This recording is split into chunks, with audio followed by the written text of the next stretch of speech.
அன்பு நண்பர்களே, are you more afraid of living than of dying? எனக்கு என் சாவை பற்றி கவலை இல்லை, வாழ்க்கையை நினைத்து பார்த்தால்தான் பயமாக இருக்கிறது என்று சொல்பவரா நீங்கள்? அப்படி என்றால் இந்த வீடியோவை கண்டிப்பாக தவறவிட வேண்டாம் என்பதுதான் என்னுடைய தாழ்மையான வேண்டுகோள். பலருக்கு மரணம் தங்கள் கதவை தட்டும்போதுதான் நாம் இதுவரை உயிரோடு இருந்திருக்கிறோம் என்பதே தெரிய வரும் என்று ஓஷோ ஏன் சொல்கிறார்? இன்னும் பலர் தங்களது 30 வயதிலேயே இறந்த நிலையில்தான் உயிர் வாழ்கிறார்கள் என்று யாரை பற்றி சொல்கிறார் ஓஷோ? 30 வயதில் இறந்தாலும் தங்களுடைய கல்லறைக்கு என்னவோ 70 அல்லது 80 வயதில்தான் போய் சேருகிறார்கள். இதற்கு இடைப்பட்ட 50 வருட கால வாழ்க்கை எல்லாம் ஒரு வாழ்க்கையா என்று ஓஷோ நமக்கு சொல்ல வரும் மிகுந்த ஆழமான உண்மை என்ன? வீடியோவை பார்த்து முடித்த பிறகு please don't forget to subscribe and share with your friends.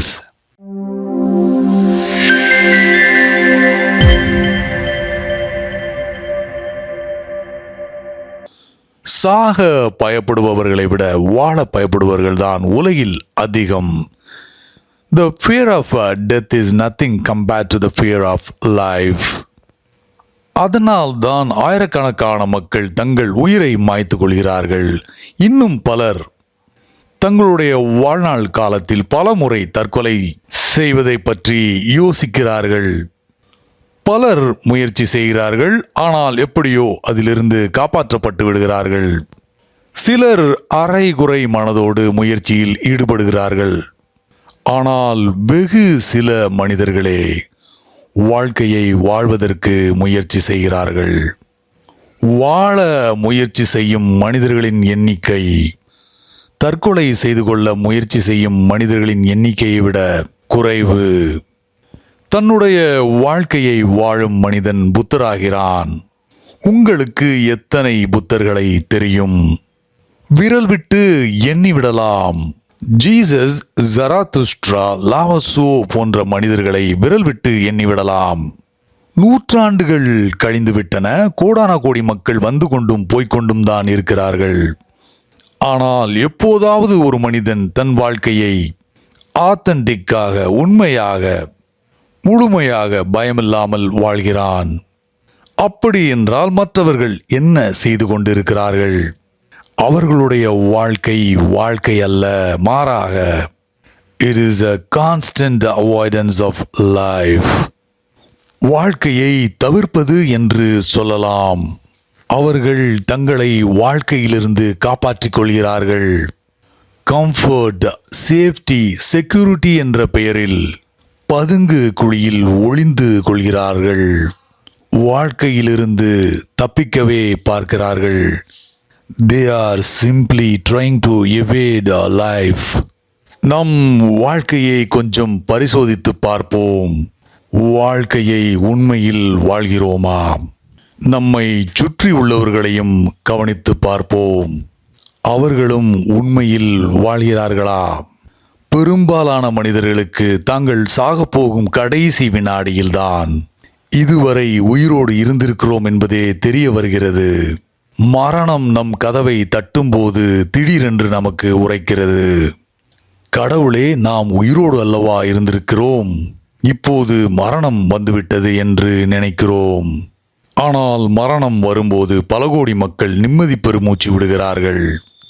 They feel relieved of the burden, of the anxiety, of the constant fear of life. இறப்பில் எந்த பயமும் இல்லை, அல்லது இறந்த பிறகு எதற்கு பயப்பட போகிறோம்? நாம் போய் சேர்ந்து விட்ட பிறகு என்ன பயம் இருக்க முடியும்? இறப்பால் நம்மை நோகடிக்க முடியாது. வாழ்க்கையால் நமக்கு வலி ஏற்படுத்த முடியும். வாழ்க்கை வலிக்கிறது. ஏனென்றால் வாழ்வதற்கு ஒருவர் மிகவும் புத்திசாலியாகவும் அலர்ட்டாகவும் இருக்க வேண்டியுள்ளது. ஒருவர் வாழ்க்கையை அன்கான்சியஸாக வாழும்போது அது ஒரு துன்பமான அனுபவமாகத்தான் இருக்கும், ஒரு வலியாக இருக்கும். வாழ்க்கை ஒருவருக்கு களிப்பூட்டும் விஷயமாகவும் இருக்க முடியும். but only when one is alert and aware. வாழ்க்கை ஒரு வாய்ப்பு, ஆனால் அது நம்மிடம் நிறைய எதிர்பார்க்கிறது. வாழ்க்கை சாகசங்கள் நிறைந்தது, சவால்கள் நிறைந்தது. It's a moment to moment adventure into the uncharted. நாமாக இருக்க வேண்டும். இமிட்டேட் செய்பவர்களாக இருக்க முடியாது. கிறிஸ்டியன், ஹிந்து, முகமடன் என்று இருக்க முடியாது. வேறு யாராகவும் இருக்கக்கூடாது. கடவுள் திரும்ப திரும்ப ஒரே மாதிரியான வேலையை செய்வதில்லை. தனித்துவம் உள்ளவராகவே ஒவ்வொருவரையும் படைக்கிறார். கார்களைப் போல நாம் தயாரிக்கப்படுவதில்லை. அதனால்தான் ஜீசஸ், கிருஷ்ணா எவ்வளவு அழகாக இருந்தாலும் ஒருவர்தான். ஒரு படைப்பாளி மீண்டும் மீண்டும் ஒரே மாதிரியான விஷயங்களை உருவாக்குவதில்லை. ஆனால் நமக்கு இன்னொருவரைப் போல இருப்பதற்கு கற்றுத்தரப்படுகிறது. நாமும் அதையே செய்கிறோம். ஒருவர் கிருஷ்ணாவை போல் இருக்க முயற்சி செய்கிறார். கான்ஃபியூஷியஸ் போல, புத்தரை போல இருக்க முயல்கிறார். இவர்கள் அவரது மாதிரிகளாக இருக்கிறார்கள். அப்போது அந்த மனிதர் தான் யார் என்பதை உணராமல் வாழ்நாள் முழுவதும் இருக்கிறார். ஒரு போலியாக மாறிவிடுகிறார். ஒரிஜினலாக இருப்பதை விட போலியாக இருப்பதில் கொஞ்சம் வசதி இருக்கிறது.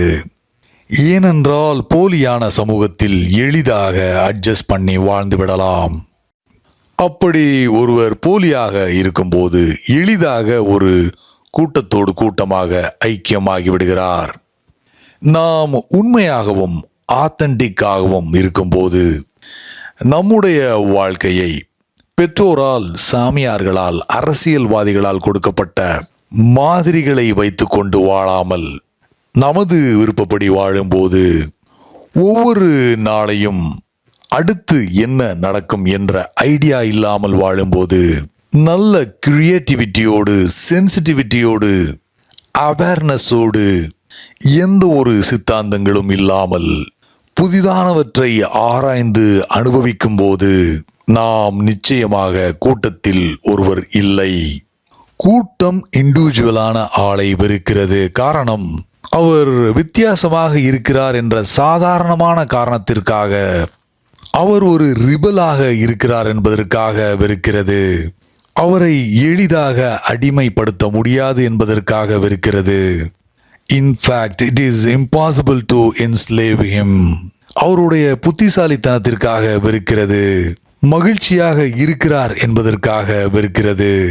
அவருடைய படைப்பாற்றலுக்காக வெறுக்கிறது. கூட்டம் அவரை ஒழித்து கட்ட நினைக்கிறது.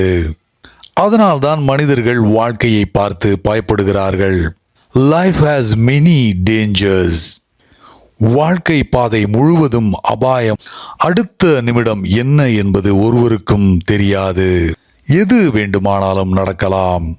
நாம் எதிர்பார்ப்புகளோடு வாழ முடியாது. ஏனென்றால் வாழ்க்கைக்கு நமது ஆசைகளை எல்லாம் நிறைவேற்றி வைக்க வேண்டும் என்ற அவசியம் கிடையாது. நாம் திறந்த மனதோடு வாழலாம், ஆனால் எதிர்பார்ப்புகளோடு வாழக்கூடாது. எவ்வளவு எதிர்பார்ப்புகள் இருக்கிறதோ அவ்வளவு ஏமாற்றங்கள் இருக்கும். அப்போது நாம் தவறான பாதைக்கு தள்ளப்பட்டு தொலைந்து போகலாம். இறப்பில் ஒருவரும் தவறான பாதைக்கு அழைத்து செல்லப்படுவதில்லை. வாழும்போதுதான் அது நடக்கிறது. வாழும்போது தவறுகள் செய்யலாம், பிழைகள் வரலாம். இன்ஃபேக்ட் உண்மையாக வாழும்போது பல தவறுகள், பிழைகள் வரலாம். ரிமெம்பர், தவறு செய்வதற்கோ பிழைகளை கண்டோ பயப்படக்கூடாது. பிழைகளை, தவறுகளை ஏற்படுத்தி கொண்டே இருங்கள். ஒரு விஷயத்தை ஞாபகம் வைத்துக் கொள்ளுங்கள். செய்த தவறை மீண்டும் செய்யாதீர்கள். Once is enough. ஒரே ஓடைக்குள் விழாதீர்கள். புது ஓடைகளை கண்டுபிடியுங்கள்.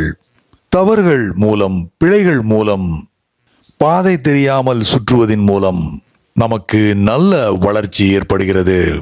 That is the only way to grow.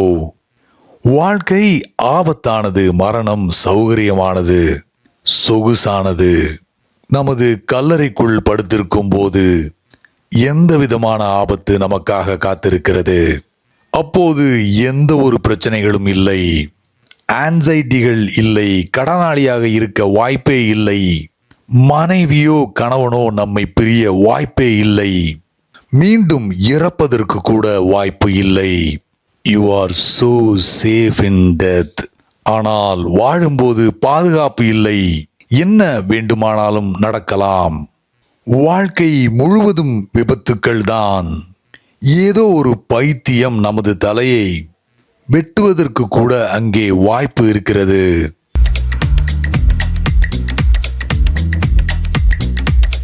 நான் கேள்விப்பட்ட ஒன்று, ஒரு திறமையான சைக்கோ அனலிஸ்ட் அவருடைய தோட்டத்தில் மரத்தின் அடியில் உட்கார்ந்து படித்துக் கொண்டிருந்தார்.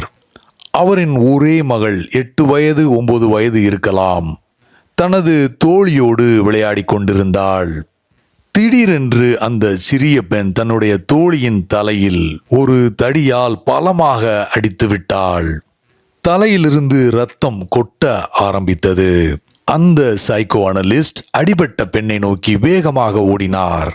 அவர் எதுவும் சொல்வதற்கோ செய்வதற்கோ முன்னால் அவருடைய மகள் அவரை பார்த்து, அப்பா, நான் ஏன் இப்படி செய்தேன் என்று இப்போது சொல்லுங்கள் பார்ப்போம் என்றாள்.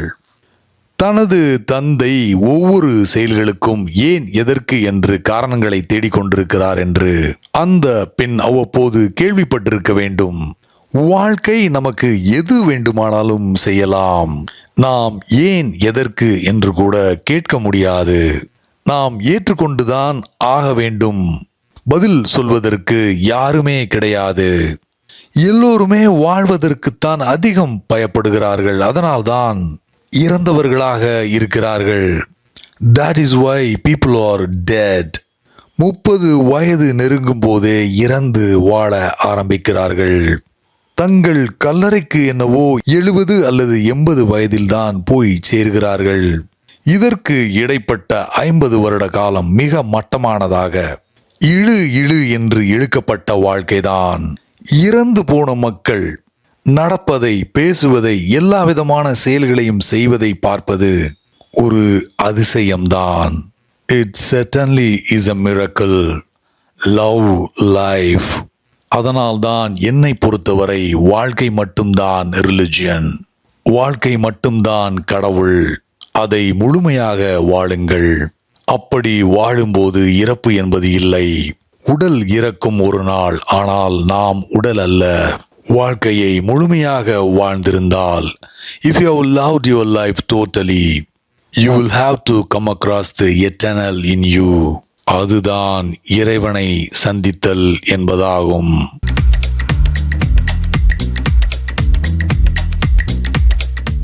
அன்பு நண்பர்களே, இந்த வீடியோ பிடிச்சிருந்தா லைக் பண்ணிட்டு ஷேர் பண்ணுங்க. நிறைய நண்பர்கள் தொடர்ந்து ஆதரவு கொடுத்துக்கிட்டு இருக்கீங்க. அதற்கு ஒரு மிகப்பெரிய நன்றி. இந்த ரெட் கிராக்ஸ் சேனல்ல நிறையவே வீடியோஸ் இருக்கு. பார்க்காதவங்க அந்த வீடியோஸையும் பார்த்து உங்களோட கருத்துக்களை பதிவு பண்ணுங்க. Until then, take care. Bye.